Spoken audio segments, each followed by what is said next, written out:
Selamat pagi teman-teman. Assalamualaikum warahmatullahi wabarakatuh. Pada kesempatan kali ini kita bertemu lagi pada mata kuliah studi kelayakan bisnis. Di awal ini saya akan memperkenalkan diri, saya ingin menjelaskan mengenai kontrak perkuliahan sebelum kita memulai perkuliahan selama 1 semester. Salam kenal, nama saya Rudi Irwansa SPMM dan ini adalah gelar non akademik saya ya. Kemudian saya ya tahu lah saya pastikan dosen Sekolah Tinggi Ilmu Ekonomi Muhammadiyah Asahan atau STIMA. Pendidikan S1 saya di Institut Pertanian Bogor untuk S1 dan kemudian S2 saya Universitas Mercubuana Jakarta. Ini adalah kontak ataupun WA, email, link dan blog saya yang bisa teman-teman akses. Berbicara mengenai kontrak kuliah, tentu teman-teman pada paham ya bahwasanya kontrak kuliah ini adalah satu hal yang sangat penting saya sampaikan.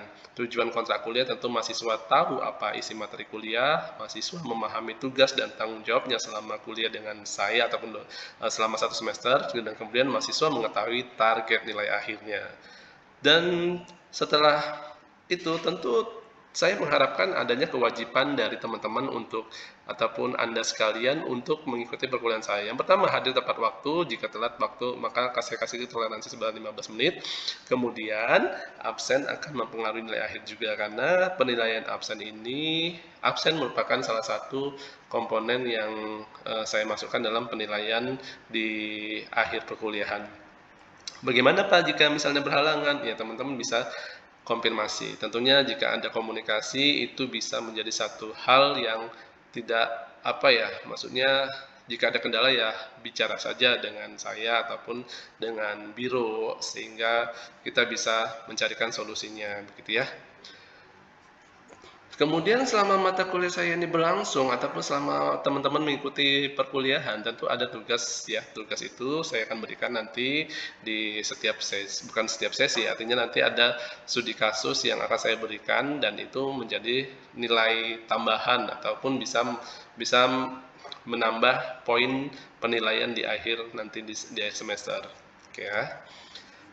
Nah, tentu teman-teman harus mengetahui kriteria apa sih yang diterapkan oleh saya selama mengikuti namanya mata perkuliahan ya. Yang pertama adanya presensi yang seperti saya sebutkan tadi di awal. Presensi itu komponen penilaiannya adalah 10% dan kemudian ketuntasan keaktifan teman-teman di kelas itu juga akan saya perhatikan. Kemudian ada ujian tengah semester itu dengan bobot 30% dari nilai yang didapatkan saat ujian, dan kemudian ujian akhir semester itu bobotnya adalah 40% ya. Jadi totalnya ada 100%. Bagaimana dengan kriteria kelulusan ya? Ya seperti biasa, teman-teman yang mendapatkan skor di atas 80 itu akan mendapatkan nilai A, 70 sampai 79 itu B, dan 60 sampai 69 C, dan tentunya di bawah 50 itu dinyatakan tidak lulus. Ketika teman-teman mendapatkan nilai D ataupun E, itu ada kewajiban untuk mengulang ya. Jadi saya berharap semua mahasiswa saya yang mengikuti mata kuliah saya jangan ada dong yang sampai mendapatkan nilai C ya. Itu sangat miris sekali, kejepit nilai C itu ya. Mengulang tidak bisa. Jadi itu sangat akan menggerus yang namanya nilai teman-teman. Kalau misalnya nilai sudah bagus, itu dengan nilai C itu sayang sekali. Nah, apa sih sebenarnya mata kuliah studi kelayakan bisnis? Mata kuliah studi kelayakan bisnis ini tentunya teman-teman nanti akan belajar bagaimana memberikan teman mahasiswa itu bisa mengidentifikasi kesempatan usaha, ataupun kalau secara gampangnya begini, ketika kita ingin berusaha, memiliki usaha atau memiliki project, itu harus kita analisa dulu ya, bagaimana dengan evaluasi terhadap nilai-nilai investasinya, baik secara fisik, ekonomi, kemudian amdalnya, itu banyak nanti faktor-faktor yang akan kita pelajari selama 1 semester, dan harus ada decision apakah proyek tersebut visible atau tidak visible, ditinjau tentunya dari beberapa aspek yang tadi kita sudah sebutkan ya, pemasarannya bagaimana, manajemen, keuangan, ekonomi, dan kriteria yang dipertimbangkan dalam studi kelayakan. Baru nanti kalau misalnya dinyatakan layak, ya kita akan lanjut untuk mengerjakan proyeknya atau mengerjakan yang namanya bisnisnya. Namun ketika itu tidak dinyatakan tidak layak, ya pasti kita tidak akan melanjutkan bisnis tersebut. Capaian pembelajaran, mahasiswa mampu mengidentifikasi dan menangkap peluang bisnis untuk mendesain dan merencanakan proses bisnis. Kemudian mahasiswa mampu menyusun dan menganalisa cash flow-nya, dan mahasiswa tentu diharapkan mampu melakukan perhitungan, menginterpretasikan hasil kriteria studi kelayakan bisnis. Dan yang terakhir, mahasiswa mampu menganalisa dampak perubahan bisnis melalui analisa sensitivitas dan switching value.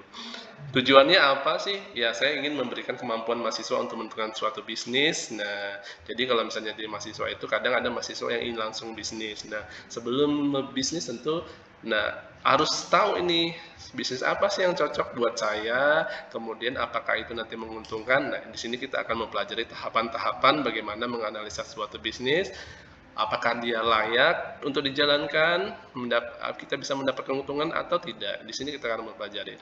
Kemudian mahasiswa mampu membuat perencanaan keputusan, itu tadi yang saya maksud ya. Yang terakhir tentunya mahasiswa mampu membuat laporan studi kelayakan bisnis. Kita tahu ini secara di atas kertas, hitung-hitungnya apakah untung atau rugi gitu ya. Materi apa sih yang akan saya berikan selama 1 semester? Ini yang pertama tentu ruang lingkup ataupun pengantar, yang kedua ekonomi kreatif sebagai bisnis, yang ketiga perencanaan bisnis, 4 aspek organisasi dan SDM, kelima aspek hukum, dan keenam aspek pemasaran, yang ketujuh aspek perilaku konsumen, 8 aspek produksi dan teknologi, ke-9 aspek keuangan, ke-10 aspek penilaian investasi, 11 nanti pertemuan 11 kita membahas aspek politik, ekonomi, dan AMDAL, karena ini aspek yang cukup penting juga diperhatikan berkenaan dengan lingkungan eksternal yang terjadi di saat kita melakukan bisnis ya, ataupun di saat proyek itu berlangsung. Yang ke-12 tentunya desain pelaporan studi kelayakan bisnis. Buku yang saya gunakan adalah, ya kebetulan saya itu mengarang buku bersama dengan teman-teman. Ini buku yang studi kelayakan bisnis yang saya beri di tengah ini. Ini merupakan karangan kami bersama dengan teman-teman dosen di universitas lain. Kita membuat satu buku, dan ini bisa teman-teman dapatkan di penerbit Widina Bakti Persada Bandung. Nah, kemudian sebagai referensi lain ada buku karya Siti Morang dan Sari Jalhelmi, penerbit USU. Kemudian ada Sulianto, studi kelayakan bisnis, ini Andi Yogyakarta. Dan yang terakhir tentu studi kelayakan bisnis yang dikarang oleh Kasmir Jakfar. Kita masuk ya, apa sih sebenarnya studi kelayakan bisnis itu? Sudah ada yang tahu ya? Wah, tadi saya sudah jelaskan sedikit ya. Tentu ada kata kunci yaitu studi, dan kemudian kelayakan, dan kemudian ada juga bisnis. Studi meneliti secara sungguh-sungguh data dan informasi, selanjutnya diukur, dihitung, dan dinilai dengan menggunakan metode tertentu. Nah, apakah bisnis itu layak? Ini ada kita membandingkan antara biaya yang akan dikeluarkan ataupun yang dibutuhkan. Tentu kita membandingkan dengan namanya manfaat yang akan kita dapatkan, apakah itu keuntungan dan sebagainya, itu kita akan analisa. Kemudian secara bisnis, tentu ketika kita bisnis kita tidak mau yang namanya rugi, benar kan ya? Oke. Jadi studi kelayakan bisnis dapat disimpulkan adalah suatu usaha yang mempengaruhi secara mendalam tentang suatu usaha ataupun bisnis yang dijalankan dalam rangka kita dapat memutuskan layak atau tidak layaknya usaha tersebut untuk dilakukan atau dijalankan. Kadang ada bisnis yang ingin dikembangkan atau bisnis baru atau dia ingin expand. Nah, kita membutuhkan yang namanya studi kelayakan bisnis. Kemudian, apa tujuan studi kelayakan bisnis? Yang pertama pasti memudahkan perencanaan. Sudah pasti dong, karena bagaimanapun yang namanya perencanaan itu adalah suatu hal yang sangat penting ketika kita ingin menjalankan suatu usaha ataupun suatu pekerjaan ya. Yang kedua, menghindari resiko kerugian. Setiap kegiatan pasti mengandung yang namanya resiko. Resiko tentu kita akan meminimalisirnya sehingga kerugian itu dapat kita minimalkan ya. Yang ketiga, memudahkan melaksanakan pekerjaan. Yang keempat, memudahkan pengawasan. Dan kelima, memudahkan kita melakukan kontrol ataupun pengendalian. Nah, pasti teman-teman sudah paham ya.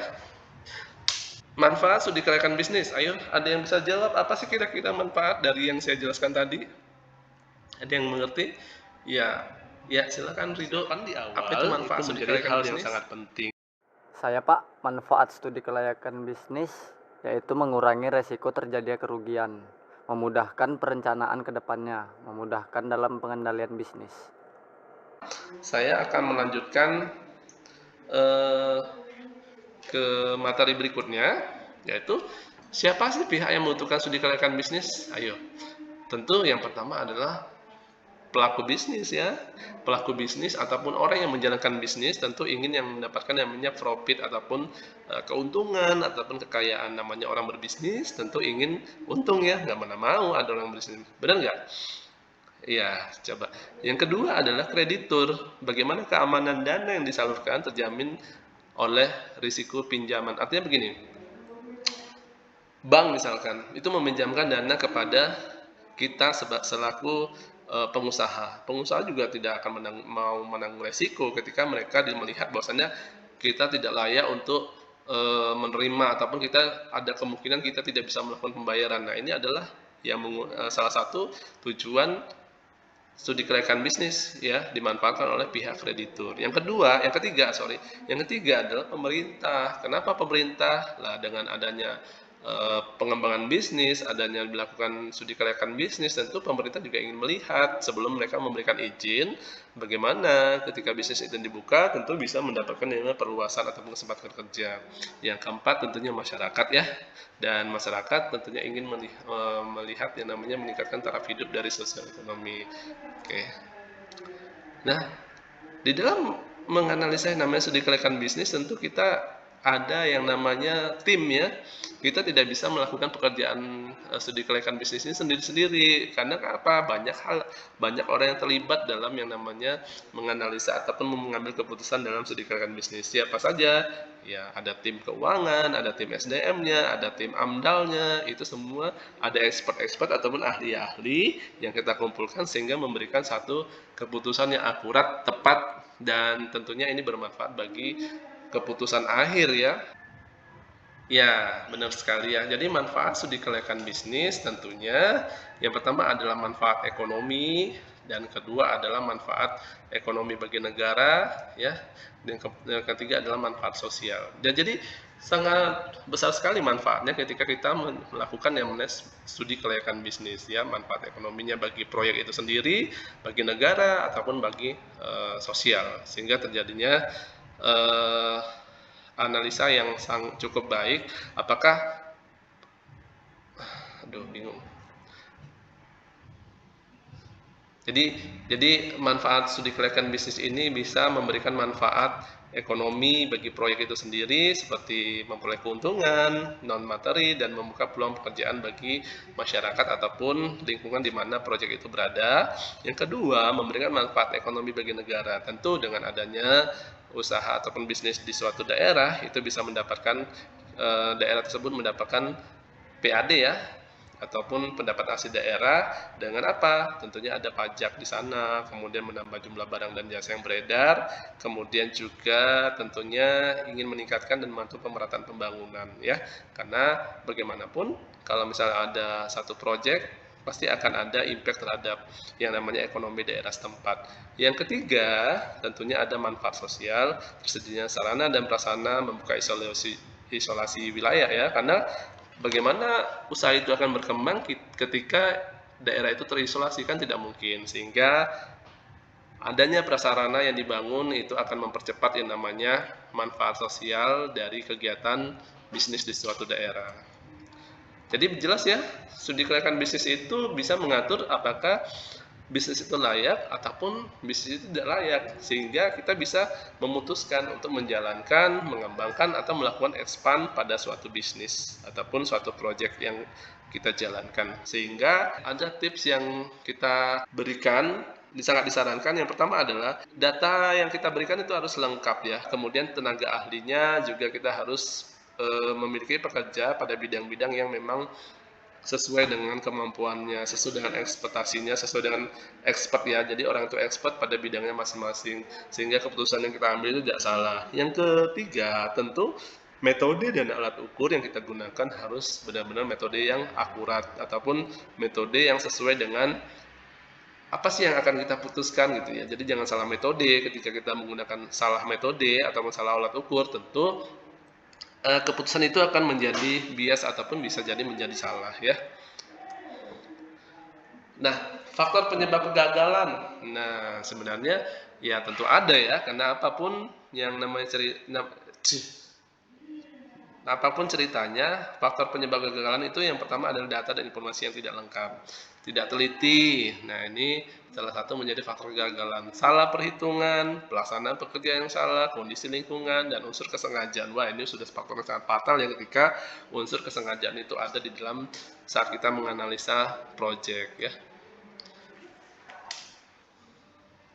Bagaimana tahapan-tahapan studi kelayakan bisnis? Ya tentunya pertama kita menemukan ide ya, kita mengumpulkan data, kemudian kita menganalisa. Kita harus analisa data sesuai kita kelompokkan ataupun kita interpretasi sehingga kita mendapatkan suatu tahapan pengurutan usun layak atau tidaknya suatu bisnis ataupun satu proyek. Ketika itu tidak layak, ya kenapa harus kita teruskan? Tentu kita harus batalkan ya, kita membatalkan proyek tersebut. Nah, berikutnya adalah tahap perencanaan pelaksanaan proyek. Ketika itu misalnya dinyatakan visible ataupun layak, maka selanjutnya ada tahap perencanaan pelaksanaan proyek. Kita rekomendasikan proyek. Dan yang terakhir tentunya tahap proyek itu dilaksanakan.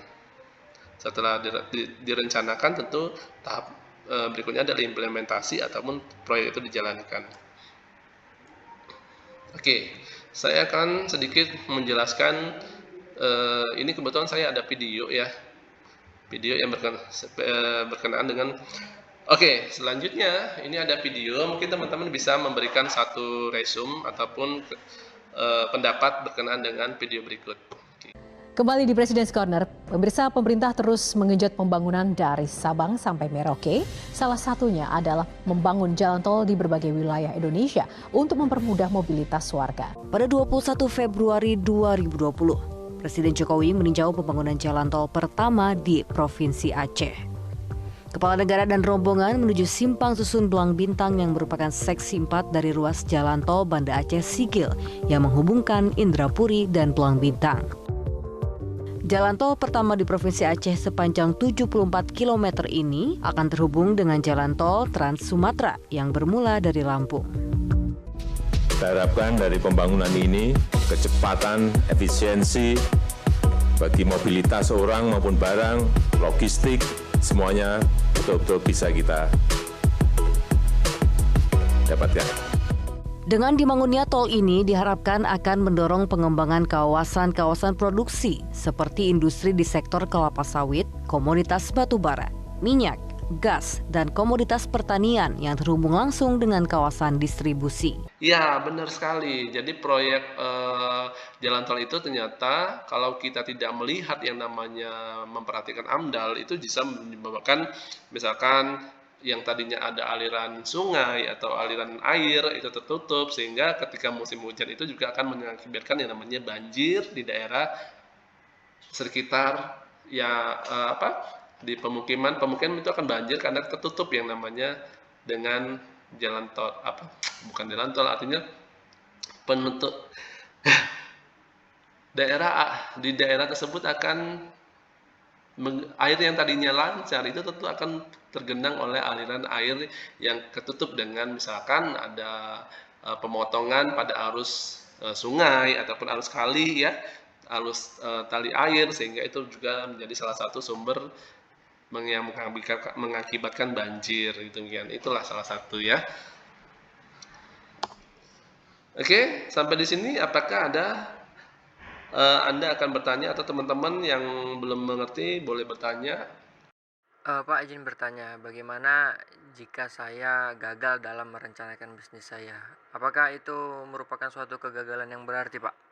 Kalau Anda gagal merencanakan bisnis, maka Anda sebenarnya merencanakan kegagalan untuk bisnis Anda.